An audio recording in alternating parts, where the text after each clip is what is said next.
So ayan mga kamaster, i-check natin yung brake pads nito kung gaano na siya kanipis. Dahil magpa-service ako bukas sa Toyota, kung kailangan palitan, at least mahingian na natin ang budget ni boss.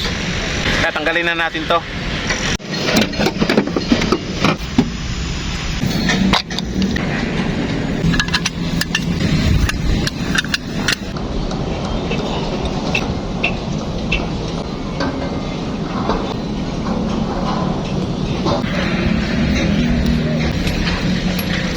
So ayan, tanggalin na natin tong isang tornilyo dito. Pwede dito or doon sa kabila. So sa ilalim. So ito lang sa taas ang tatanggalin natin. So ito gamit tayo ng number 14 na wrench.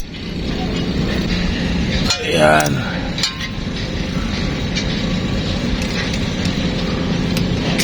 So ito lang tanggalin natin, oh.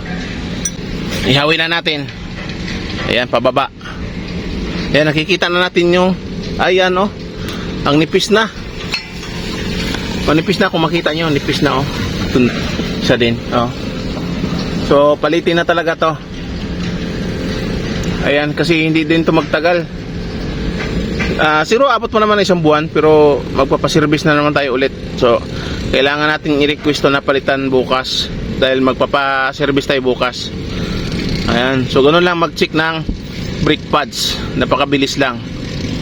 Ayan, so balik na natin to, dahil nakita na natin ang nipis niya, oh. Ayan. Mas lalong manipis dito, medyo makapal pa dito. Minsan talaga hindi talaga pantay. Ayan, so balik na natin. Ayan.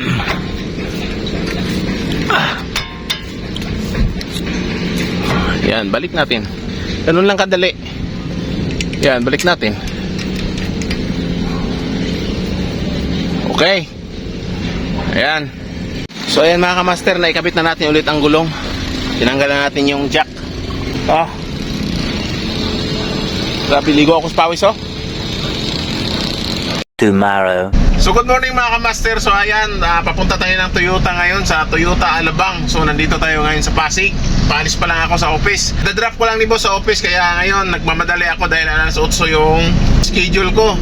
So ngayon ay 7:17 na. So uwi pa ako ng Alabang. So sana makaabot tayo sa ating schedule, dahil kapag hindi tayo makaabot sa ating time na schedule, ay consider na yun na walk-in na tayo, hindi na tayo appointment.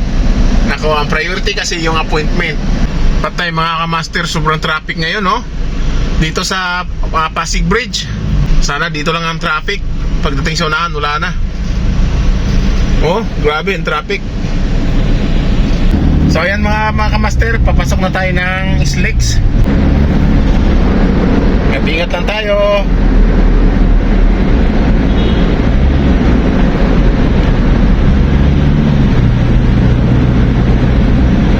Sakto lang talaga, abot tayo. Alright. So ayan mga kamaster, umabot tayo sa tamang oras, kaya ngayon nandito na ako sa loob ng Toyota. Okay mga kamaster, nasa loob yung sasakyan natin. So iiwan na lang natin muna, dahil mga alas 11 pa daw matatapos eh. So malapit lang naman din ang bahay namin dito. So uuwi na lang muna ako. Tayo na lang natin yung text ng service advisor. So sakay ako ng jeep dito.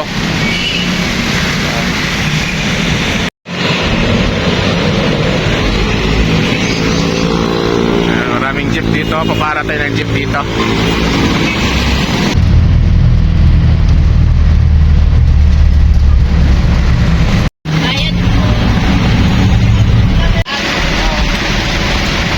Magkano kaya?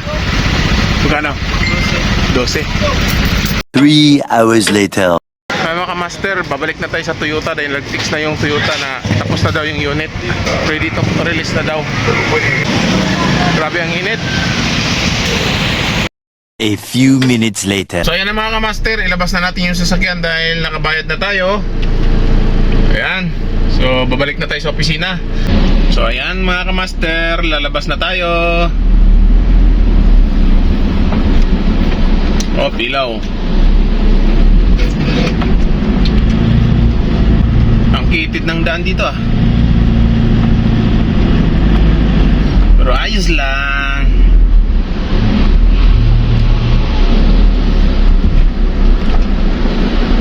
Ayan, so dito na tayo sa guard.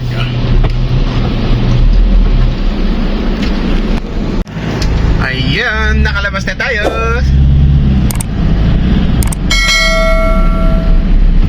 Grabe ang traffic mga kamaster oh. Sa gitna, puro yan truck dyan. Bawal sila dito sa gilid. Sumigit na 1 oras ang biyahe ko galing sa Toyota Alabang. Pambirang buhay to. Gumana lang siya saglit, tapos mamaya into na naman. So yan mga kamaster, dumating na rin tayo dito sa opisina kaso lang 3:30 na tayo nakarating. So ayan, grabe, 2.5 oras yung biyahe natin galing sa Alabang.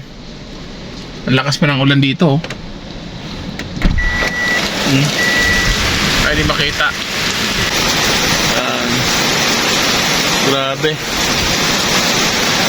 Kanina pa yan, siguro mga 15 minutes na.